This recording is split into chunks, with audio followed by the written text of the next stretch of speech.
ሕወሓት እቲ ናይ 2012 ዓመተ ምህረት መንግስቱ ክምለስ ውሳነ ምሃቡ ስዒቡ ብርክ ዝበሉ ተቃውሞታት ይስምዑም ዘለዉ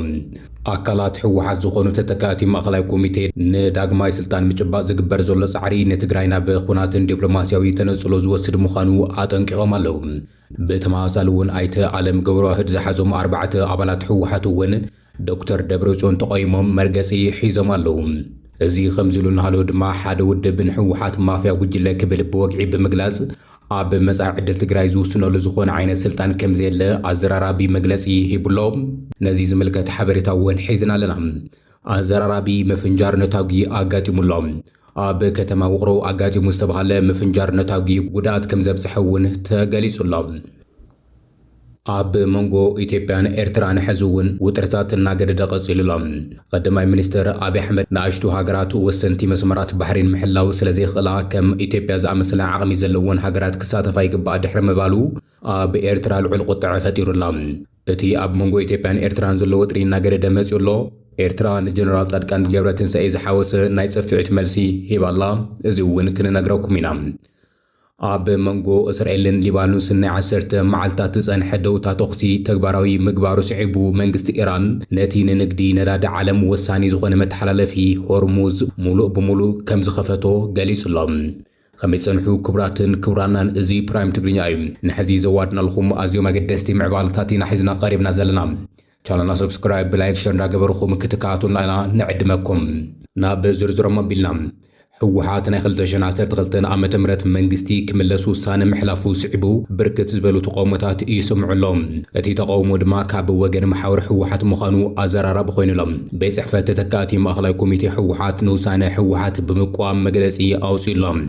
እቲ ቤት ጽሕፈት ኣብ ዘርግሖ እዋናዊ መግለጺ ብዶክተር ደብረጽዮን ዝምራሕ ዝነበረ ናይ 2012 መንግስቲ ትግራይ ክምለስ ዝተውሃበ ውሳነ ብምንጻግ ንትግራይ ናብ ሓደገኛ ኩናትን ዲፕሎማስያዊ ተነጽሎ ዝዳረግ ምዃኑ ኣስሚሩሎም ሕወሓት ኣብ ኣክሱም የካይዶ ዘሎ ኣኼባ ማእኸላይ ኮሚቴ ምዝዛሙ ስዒቡ ብርክ ዝበሉ ሓደገኛ ውሳነታት ከም ዘሕለፈ ይፍለጥ እዮም ካብቶም ውሳነታት ሓደ ድማ እቲ ናይ 2012 ዓመተ ምህረት ዝነበረ መንግስቲ ክምለስ ብኣብላጫ ድምጺ ከም ዝወሰነ ይፍለጥ እዮም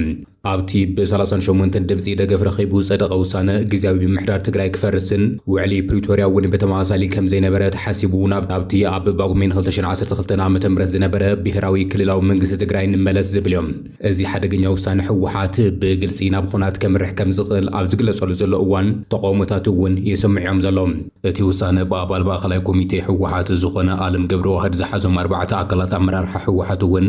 ነቲ ውሳነ ተቃይሞም ድምጺ ከም ዝሃቡ ተገሊጹ እዮም ዶክተር ፍስሓ ሃፍተጽዮን ዶክተር ሰሎሞን ኪዳነ ዝርከብዎም ላዕለዎት ኣባላት ሕወሓት ነቲ ናይ ዶክተር ደብረጽዮን ውሳነ ብዕሊ ተቃይሞም እዮም ብተመሳሳሊ እውን ቤት ጽሕፈት ተተካእቲ ማእኸላይ ኮሚቴ ነዚ ውሳነ እዚ ብምንጻግ እቲ ናይ 2012 ዓመተ ምህረት መንግስቲ ኣብ ምፍራም ውዕሊ ፕሪቶሪያ ከም ዝፈረሰ ዝገልጽ መግለጺ ኣውፂኡ ዘሎ ትግራይ ኣብ ልዕሊኣ ዝተፈጸመ ጆኖሳይድ ሕዚ እውን ቀጺሉ ንህዝቢ ትግራይ ብኽልኽላ መድሓኒት በጀት ነዳድን ካብ ዝሓሊፉ እውን ግዛታ ተመንጢሉ ሙሉእ ጥፋኣት ተኣውጅላ ምህላው እቲ ቤት ጽሕፈት ገሊጹ ይኹን እምበር ህዝቢ ትግራይ ሕዚ ኣጋጢሞ ዘሎ ፖለቲካዊ ጸጥታዊ ስጋኣትን ኢኮኖምያዊ ምድኻምን ዕንወት ስደት መናእሰይን ውድቐት ስትራቴጂካዊ መሪሕነት ውድቡ ዝወለዶ ከም ዝኾነ እዩ ኣሚኑ ዘሎ መንግስቲ ፌደራል ውዕሊ ፕሪቶሪያ ዘይምትግባሩ ንትግራይ ከቢድ ቁልውላው ፈጢሩ እኳ እንተሃለወ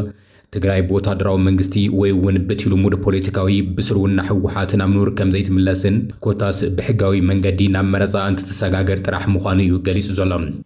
ማሕበር ሕወሓት ወሲኹ ኣብ መግለጺኡ ከም ዝሓበረው እቲ ሎሚ ኣብ ኣክሱም ዝተኣወጀ ሓደገኛ ውሳነ ትግራይ ምስ ዓለም ለኻዊ ሓይልታት ዘባኣሳን ኣብ ዲፕሎማስያዊ እውን ሓደጋ ዝስዕብ ከም ዝኾነ እዩ ገሊጹ ዘሎ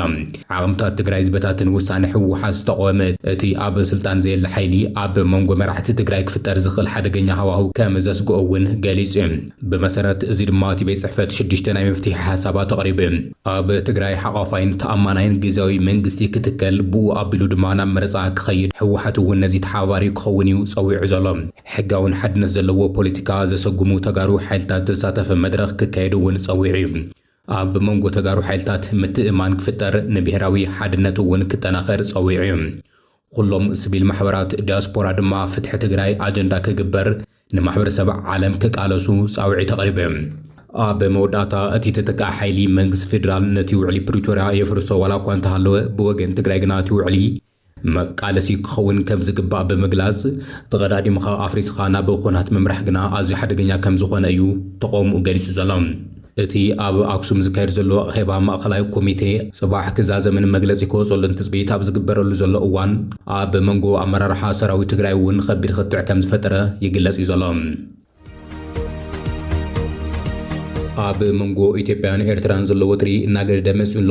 ኤርትራ ንጀነራል ጻድቃን ገብረትንሳኤ ዝሓወስ ናይ ጽፍዒት መልሲ ሂባላ።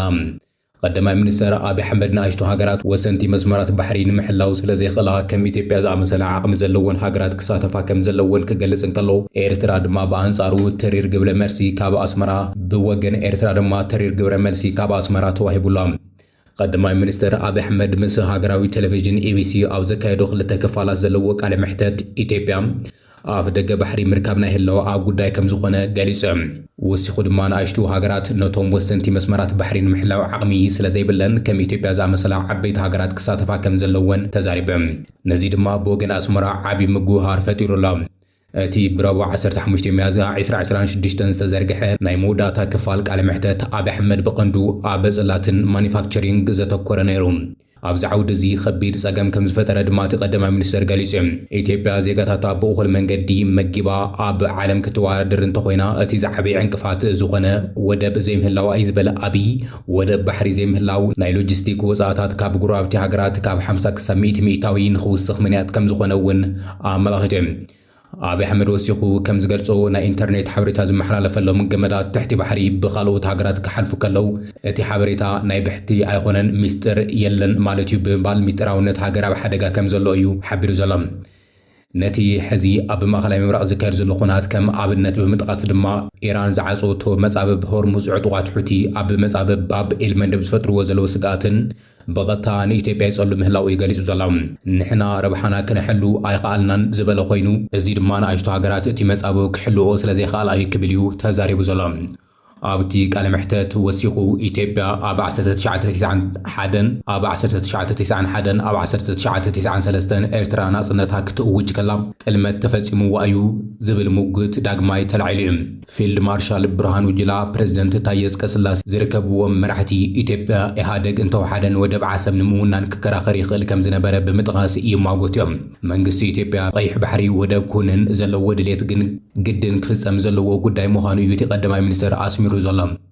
ኤርትራ ብወገና እዚ ካብ ኣዲስ ኣበባ ዝስማዕ ዘሎ ሞገት ዘይሕጋውን ተኸታኽውን ክትብል እያ ነጺጋቶም። ሚኒስትር ዜና የማነ ገብረ መስቀል ሎሚ ብማሕበራዊ መርበብ ኤክስ ገጹ ኣብ ዝሃቦ ሓበሬታ ቀዳማይ ሚኒስትር አብይ አሕመድ ካብ ውሽጣዊ ጸገማቱ ንምህዳም ተኸታኺ ዘረባታት ይጥቀም ኣሎ ክብል ኸሲሱሎ።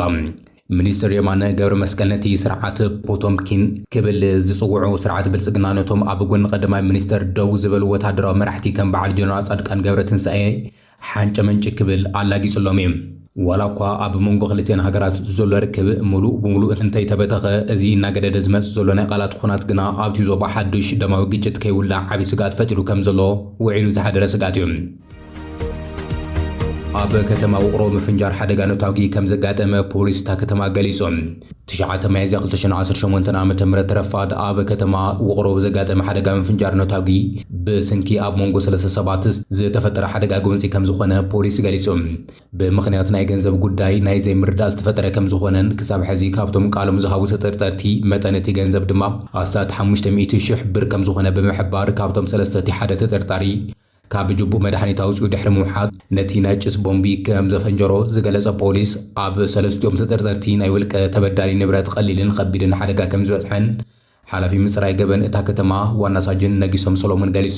ካብቶም ተጠርጠርቲ በቲ ዝበጽሐ ነታጉ እቲ ከቢድ ሓደጋ ጉድኣት በፂሕዋ ናብ ዓይደር ሪፈራል ሆስፒታል ከም ዝተባሃለትን እቲ ካልኣይ ድማ ኣብ ውቕሮ ሆስፒታል ደቂሱ ሕክምና ይግበረሉ ከም ዘሎ ድማ እቲ ሳጅን ገሊጹ። ፖሊስ እታ ከተማ ከም ዝሓበሮ እቲ ዘጋጠመ ሓደጋ ነታጉ ኣብ ጣብያ ጋዜ ፍሉይ ቦታ ኣብ ውሽጢ ቃሉ ዝተባሃለ ሬስቶራንት ከም ዝኾነ ገሊጹ። መንቀሊ ናይዚ ዘይምርዳእ ምፍንጃር ነታጉ ኣብ ምጽራይ ከም ዝርከብ ዝሓበረ ፖሊስ ምርመራቱ ድዑ ዕልባት ምስ ተረኸበ ድማ ንህዝቢ ዕላዊ ክገብር እየ ኢሉሎ። ኣብ መወዳእታ ማሕበረሰብ ከተማ ውቕሮ ኮነ መንእሰይ እታ ከተማ ካብ ከምዚ ዓይነት ዝበለ ተግባር ዓርሱ ክከላኸል እዩ ጸዊዑ ዘሎ። ኣብ መንጎ እስራኤልን ሊባኖስን 10 መዓልታት ዝጸንሕ ደውታ ተኽሲ ተግባራዊ ድሕሪ ምዃኑ መንግስቲ ኢራን ንመጻበቢ ሆርሙዝ ብዕሊ ኸፊትዎ ኣሎ። ሚኒስተር ጉዳያት ወጻኢ ኢራን ዓባስ ኣራግቺሎም ሚያዝያ 17 2026 ኣብ ዘመሓላለፎ መግለጺ እቲ ኣብ ሊባኖስ ዝተበጽሐ ስምዕነት ተኽሲ ደሙ ባል ስዒቡን ዝቕጽሉ 10 መዓልታት መጻበቢ ሆርሙዝ ንኹለን ናይ ንግዲ መርከባት ሙሉእ ብሙሉእ ክፉት ኮይኑ ከም ዘሎ ገሊጹ ኣሎ። ይኹን እምበር ኣሜሪካ ሊባኖስ ኣካል ናይቲ ኣብ ኢራን ዝበፅሐ ስምዕነት ከም ዘይኮነት ትገልጽ ኣላ። ኣራግቺ ወሲኹ ከም ዝገለጾ እቲ ምንቅስቓስ መርከባት ብመሰረት እቲ ቤት ጽሕፈት ወደባትን መጓዓዝያ ባሕሪ ኢራን ዘውፅኦ ተዋሃዲ መስመራት ክካየድ ከም ዝኾነ ገሊጹ። እዚ ታሪካዊ ለውጢ ዝመፀ ፕሬዚደንት ትራምፕ ምስ ፕሬዚደንት ሊባኖስ ጆሴፍ ኣውንን ቀዳማይ ሚኒስትር እስራኤል ኔታንያሁን ድሕሪ ዘካየዶ ብርቱዕ ዘተ ከም ዝኾነ እዩ ተገሊጹ። ትማሊ ሐሙስ ምሸት ተግባራዊ ዝኾነ ስምዕነት ንሰለስተ ሰሙናት ዝቐጸለ ደማዊ ኩናት ኣሜሪካን ኢራንን ንምቁራጽ ዝዓለመ ኮይኑ ኢራን ድማ ነዚ ስምዕነት ከም ናይ ሰላም ምልክት ብምውሳድ ነቲ ዝዓገተቶ መስመር ባሕሪ ኸፊታቱ እያ። እዚ ናይ ኢራን ስጉምቲ ምስ ተሰምዐ ኣዝዩ ንሂሩ ዝነበረ ዋጋ ነዳዲ ዓለም ብሩኢ ክጎድል ምጅማሩ እዩ ዝተገለጸ። ነዚ ስምዕነት ተኸቲሉ ትራምፕ ሓይልታት ኣሜሪካ ንኹሉ ኒኩለራዊ ሃብቲ ኢራን ከም ዝተቋፀረት ብምእዋጅ ንእስራኤል ድማ ድሕሪ ሕዚ ኣብ ልዕሊ ሊባኖስ ዝኾነ ዓይነት ደብዳብ ንኸይትፍጽም ብወግዒ ኣጊዱ ኣሎ። ኣኻሊኡ ዝበለ ትራምፕ ንመላእ ዞባዊ ጸጥታ ዝቐየረ ናይ መወዳእታ ስልታዊ ውሳኑ እዩ ኣቃሊዑ ዘሎ። ፕሬዚደንት ትራምፕ ኣብ ትሩዝ ሶሻሉ ኣብ ዘርጉሕ መግለጺ እቲ ብናይ ኣሜሪካ ኣዝየን ሓደገኛታት ቢቱ ቦምበርስ ዝዓነወ ናይ ኒኩለር መሳለጥያታት ኢራን ሕዚ ኩሉ ኒኩለራዊ መሳርሒ ኣብ ኢድ ኣሜሪካን ከኣቶ ስምዕነት ተበፂሑሉ ምህላው እዩ ኣመልኪቱ ዘሎ። ትራምፕ ብንጹር ከም ዘስመረሉ ኣብዚ ስምዕነት እዚ ሓንቲ ቅርሺ እውን ኢራን ከም ዘይተዋሃበትን እቲ ስምዕነት ድማ ረብሓ ኣሜሪካ ዝሕሉ ምዃኑ ብዕሊ ኣስሚሩሉ እዩ። ንሱ ወሲኹ ኣሜሪካን እስራኤል ኣብ ልዕሊ ሊባኖስ ዝኾነ ዓይነት ደብዳብ ንኸይትገብር እውን ኣዚዝዋ ኣሎ። ኩናት ሊባኖስ ድሕሪ ሕዚ ብኣሜሪካ ጥራሕ ከም ዝመሓደርን ምስ ጉዳይ ህዝቦላህ ድማ ብፍሉይ ስልቲ ስጉምቲ ከም ዝውሰድን እዩ ገሊጹ ዘሎ። እዚ ስጉምቲ እዚ ኣብ መንጎ ዋሽንግተንን ቴል ኣቪቭን ሓድሽ ወጥሪ ክፈጥር ከም ዝኽእል እኳ እንተተገለጸ ካብ እስራኤል ዝተዋሃበ ምላሽ ዛጊድ የለን እዩ። ትራምፕ ከም ዝገለጹ ኣሜሪካ ምስ መንግስቲ ሊባኖስ ብምትሕባር ንጉዳይ ሂዝቦላህ ብዝግባእ ኣገባብ ንምፍታሕ ምስጢራዊ መደብ ሓዚጻ ምህላዋ እዩ። እዚ ምስ ኢራን ዝተገበረ ስምዕነት ምስቲ ኣብ ሊባኖስ ዘሎ ኩነታት ዝተኣሰር ከም ዘይኮነን ኣሜሪካ ድማ ኣብቲ ዞባ ዘለዋ ወታደራዊ ቁፅር ሙሉእ ብምሉእ ናብ ኢዳ ክትእትዎ ምውሳና ዘርኢ ምዃኑ ይግለጽ ኣሎ። ይኹን እምበር ኢራን ጉዳይ ሊባኖስ ኣካልቲ ኢራን ዝገበረቶ ምቁራጽ ተኽሲ ምዃኑ ብዕሊ ትገልጽ እያ ዘላ።